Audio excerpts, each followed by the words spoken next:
Hello everyone, and today me and my group would like to present our study on our mushroom cultivation.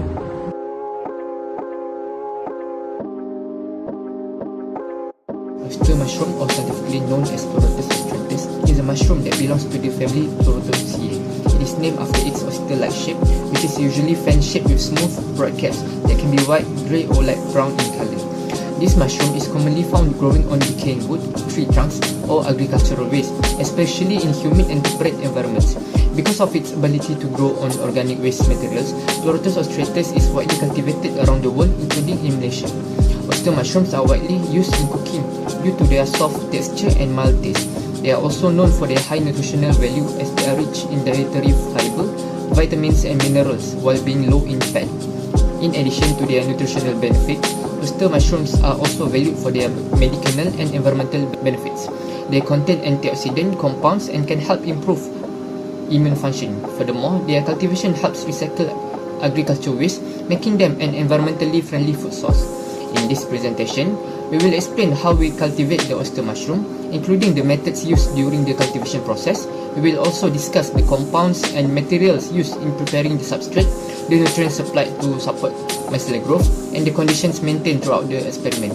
Finally, we will present the outcomes of this project, including the growth performance of the mushroom blocks and the results observed during the cultivation period.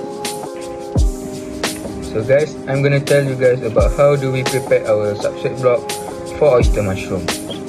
The materials needed are sawdust, rice bran, dolomite, clean water, a plastic mushroom bag, and oyster mushroom spawn. For one substrate block, we use 8 kg of sawdust, 60 g of rice bran, and 150 g of dolomite. Sawdust serves as the main carbon source, rice bran provides additional nutrient, meanwhile dolomite helps balance the pH and supply essential minerals. First, we thoroughly mix the sawdust, rice bran, and dolomite. Clean water was then added gradually until the substrate could be squeezed into a bowl without dripping. This is indicate the correct moisture level for the block. Next, the mixed substrate was placed into a plastic bag and weighed to ensure consistency among blocks. After weighing, oyster mushroom spawn was added to the substrate. The bag was then weighed again to record the total weight after inoculation. Once the spawn was added, the substrate and spawn were gently mixed to distribute the seeds evenly. The plastic bag was then securely closed using a stapler. After preparation, the substrate block was sterilized by streaming to eliminate unwanted microorganisms. Once cooled, the inoculated blocks were placed in the growing area under clean conditions. The blocks were kept at moderate temperature, high humidity, and low light. Over time, the mycelium spread throughout the substrate, and by the 9th week, pinhead begin to appear. Now we move on to the project education and monitoring. Moving on to the observation phase, the growth on the mushroom blocks was monitored continuously until week 10 of the semester.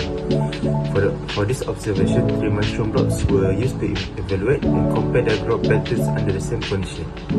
Based on the observation, mycelial colonization began in the early weeks for all 3 mushroom blocks.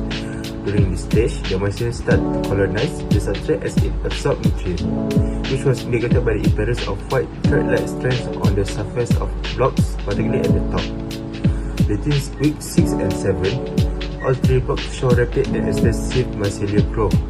The colonization progressed exponentially and the formation of pinhead was observed, making the initial stage of mushroom development. Block 1 has already produced a visible mushroom, while Block 2 shows almost complete mycelial coverage across the substrate. In contrast, although Block 3 was fully colonized by mycelium, the sign of contamination began to appear on the surface of the block. By week 10, Block 1 and 2 were demonstrated clear mushroom development, with Block 2 producing a higher number of mushrooms compared to Block 1. Unfortunately, Block 3 became fully contaminated, which resulted in the death of the mycelium and complete failure of mushroom growth in that block. So what are the factors affecting this growth of mycelial growth? So one of them is moisture content. Delicate moisture is required for nutrient transport and metabolic processes, while excessive moisture can reduce the substrate aeration and encourage bacterial growth. Number 2 is contamination of substrate. Substrate must be properly sterilized to eliminate unwanted microorganisms before inoculation. In other case, sterilization for poor handling can allow bacteria or mold to complete to outcompete mushroom mycelium, leading to weak growth of block failure. And finally, environmental conditions such as temperature, humidity, air circulation, and light also strongly influence the growth of Dorotheus austratus. Now, I'm going to explain to you about the graph. The graph illustrates the time taken for oyster mushroom mycelium to completely cover the mushroom block. The results show that full mycelial colonization, which is 100% coverage, was achieved at around 35 days. Based on the graph, mycelial growth was slow during the initial phase, which is day 6 to 12, followed by a gradual increase up to day 24. A rapid spike in growth is observed between days 24 and 35, indicating an active colonization phase. This rapid increase may be due to sufficient nutrients in the substrates, suitable environmental conditions, and the mycelium having established a strong network within the block. After day 35, the growth became stagnant, suggesting that the substrate was fully colonized, and the mycelium helped reach its mature state. Next, I will explain the conclusion. Mushroom cultivation requires meticulous attention and a high level of care to ensure healthy and successful growth. Unlike many other crops, mushrooms are highly sensitive to change in their environment, including temperature, humidity, light exposure, and cleanliness. Even minor fluctuation or lapses in hygiene can negatively affect their development, leading to poor growth, contamination, or reduced yield. Therefore, careful preparation of the growing medium, proper sterilization, consistent monitoring, and timely maintenance are essential throughout the cultivation process.